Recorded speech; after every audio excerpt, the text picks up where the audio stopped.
Ever felt lost using public transport in a new place? Yeah, it can be tricky. But don't worry, we've all been there. Today, we're learning simple English for buses and trains. Let's practice asking about routes, buying tickets, and more.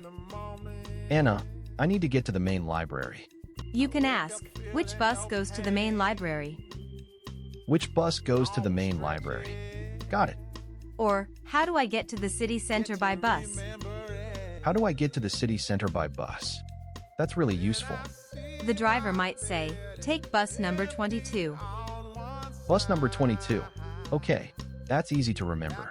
Or, it's the next stop after the park. So, I just listen for the stop name, right? Exactly. Now, let's buy a ticket. What do you say to the ticket seller? A ticket to the library, please? That's perfect. You can also say, a single ticket to the main library, please. A single ticket. What does single mean here? A single ticket means you're only going one way, just to your destination. Ah, I see. So it's not a return ticket? Exactly. If you want to come back, you need to ask for a return ticket. Okay, so I'd say a return ticket to the main library, please. That's right.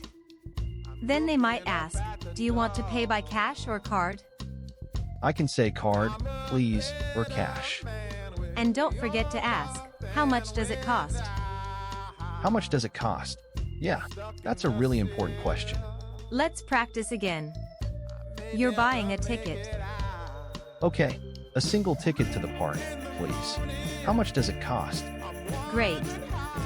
Now, about announcements on public transport.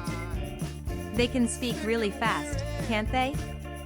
Yes, I often miss what they say on the train.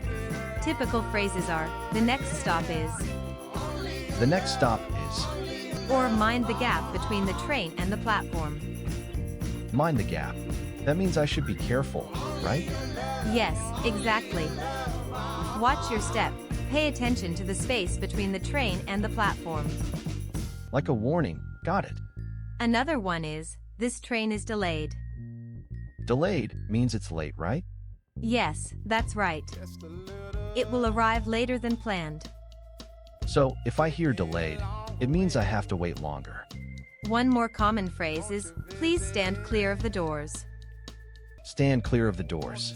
So, I shouldn't block them. Yes, please step away from the doors for your safety. These phrases are really helpful for using public transport. They really are. Practice saying them out loud to improve your English. So, to recap, which bus goes to? And a single ticket, please. How much does it cost? Also listening for the next stop is, and mind the gap. You're all set for your next public transport adventure. Thanks, Anna. I feel more confident now. Great. Keep practicing these simple phrases every day. It makes a big difference in my English speaking. Absolutely.